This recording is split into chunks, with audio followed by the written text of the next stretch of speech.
Hey guys, welcome to another news breakdown here on Soda Pop.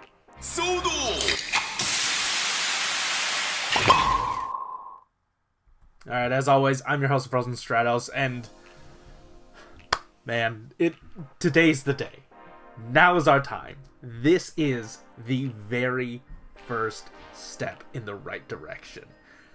From Team Kamen Rider, this morning, they did a live stream with Ranger Liz, where they unveiled that they will be importing the Kuga Golden Power Soto Chronicles set from Premium Bandai.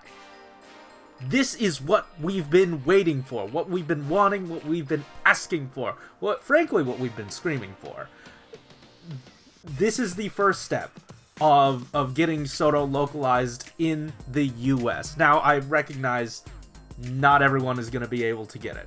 I've seen that Canada can't get any of this, that the UK can't get any of this, but this is a good first step. Our very first look at Premium Bandai coming straight from Japan. And check this out, release date October 2020. That is the same time it comes out in Japan. I also compared the prices. It is 6,490 yen, and that converts to roughly $60.38. So there's only a $10 markup here. If you haven't gotten it from a middleman service just yet, this is the opportunity. You don't have to pay for a middleman fee. You don't have to pay for Bandai to ship it to your middleman. You might have to pay for these guys to ship it to you, though. So there might be that cost involved. I haven't pre-ordered this at all because I do have it coming from a middleman service. But if you haven't already, now is the most affordable. This is the most affordable way to do so.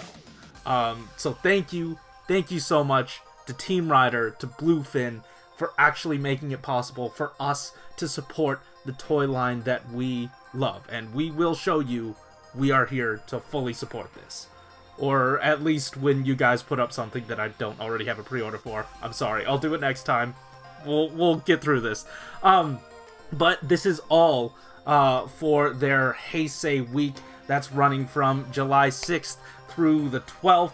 And they're going to be running, I guess, I believe that there's a sale, but more importantly, there are bundles of Rider goods like SH Figuarts and Figurized Standard figures that are going to be running throughout that. And there's going to be a live stream of Heisei Generations Forever, all during this. So there's going to be tons of giveaways, all that stuff. Please go follow them on all these locations, Instagram, Twitter, Facebook, any way you can to support them, and let them know we want more Soto. This is our opportunity. And in order to show them with our wallets, we have to go buy these. But at least, once again, I hesitate to tell people to go get them if they already have a pre-order elsewhere. But if you don't, this is perfect. This is the perfect opportunity, and we are here in full support of this. But yeah, guys, this is incredible. But that's actually not all. Because we had a Soto blog this week that I didn't cover yet, so we're going to do that right here. So, hey, if you're new here, this is Soto. This is a line of action figures that are called Candy Toys. And they have a news blog every week, and we get to break down everything that comes out from it. This week, we get to talk about tons of stuff. If you've been keeping up with 01, there are plenty of little goodies in here that, we get to explore that are coming out soon. So let's just dive right into all of these images. The first one I want to talk about is Arc Zero. Now, they showed off in the blog that, yeah, he's compatible with these weapons, the weapons that come from previous Soto figures, but he actually does not come with these. He did this in the show, but the reason why he doesn't come with these, the reason why they didn't give him any of these weapons, is actually because the developer, G-Man, got the information late that he was going to be wielding these weapons. He actually got it a few months ago, but he was working on this around 6-7 months ago. But for that, he said, hey, we knew at the very least he was gonna punch, so they gave him an extra set of punchy fists. So he won't have his weapons, but he will have fists to fight with. So that's really cool. And another really cool thing, stickers. I recognize a lot of people don't like these, but they also said that they know, they're known for their painted compound eyes, but they could not get the detail they wanted out of these eyes unless they made it into stickers. Specifically, if you notice, there's a little bit of color difference in the eye, in the red eye for Arc Zero, to sort of signify what the arc looks like. And they weren't able to get that two-tone red effect with paint. But once again, they recognize they're known for painting their eyes with a compound effect. So what they did was they gave you these stickers, and they painted it for you if you wanted that option. These are truly option stickers. Nothing like an option sticker that makes you have to buy another figure. This is truly an optional sticker. I will be using it, don't get me wrong, but these are optional. But yeah, with that said, that's not all to talk about with this guy. They also said that they were really proud of how the chest looks. Now, there's a bigger discussion to be had about how they were able to do all this molding. Apparently, they didn't go too far into it, but it was not as hard as they thought it was going to be. But keep in mind, this is more or less a reused mold, or at least the base body is a reused mold, because it is mostly 0-1 parts, so they were probably able to pour more budget into molding this thing out. Though, that is unsubstantiated. That's just conjecture on my end. This stuff looks awesome and so intricate, so when you get this in hand, please take a look at it and appreciate it.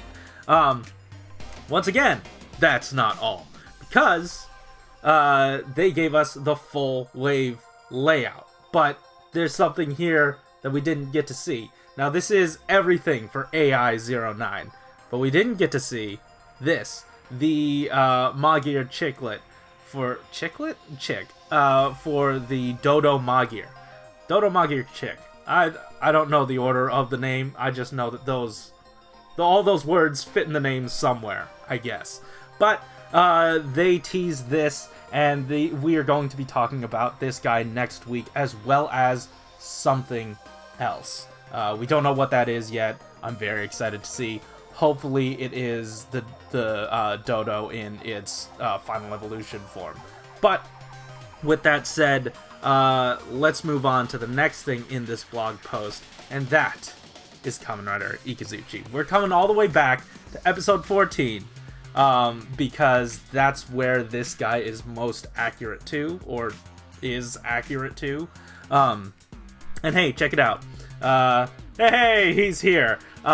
This was teased last week, that we'd finally be talking about him. It's been, 3-4 weeks, since we thought we would be getting this or something. Like, it's been a while since this guy has been teased. It's actually been about 7 months.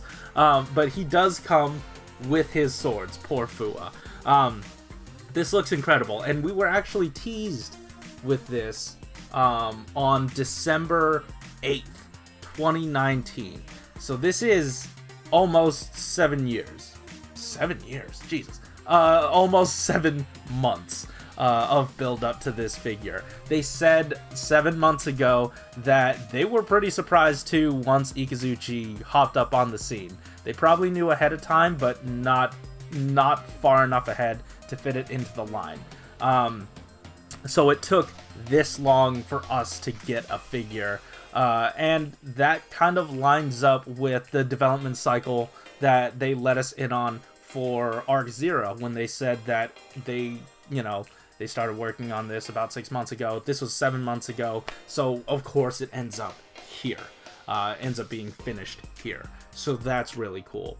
And hey, also, another thing that makes this accurate to episode 14 is that he comes fully loaded with all the keys loaded in his belt. Now, this is the full 8, but when G-Man got the information that there was going to be 8, he was like, no, that's insane. You can't possibly fit 8 onto the belt.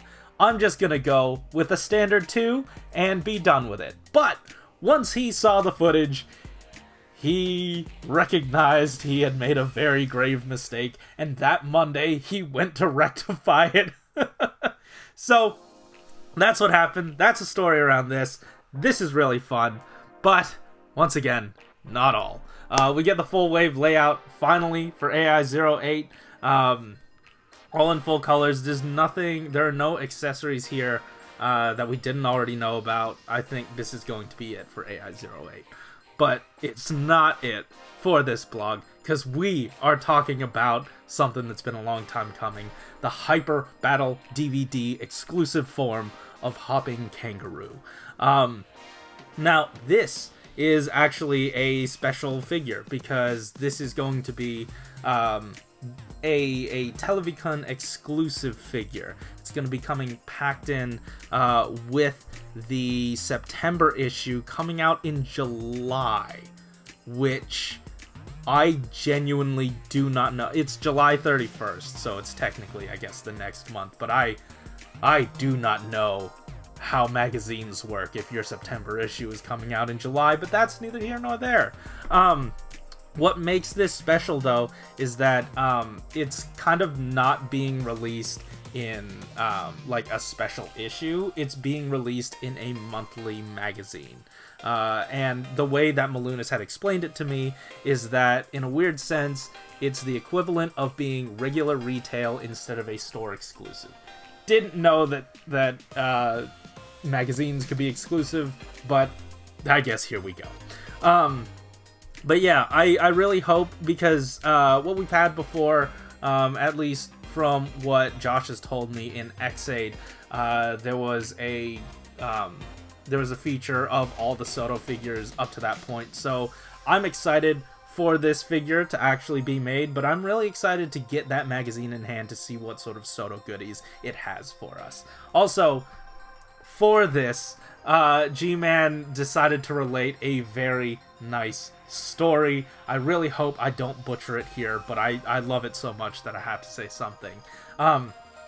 He says that please fully support the release of this figure, happily bring the magazine to the stand, or to the cashier, because at some point G-Man had done the same thing and walked up to get his, I think it was Sparking Giraffe Progrise Key, which was a Toys R Us exclusive, that you had to bring your belt, your actual Kamen Rider 01 belt, to the counter and tell the clerk that you want the Sparking Giraffe.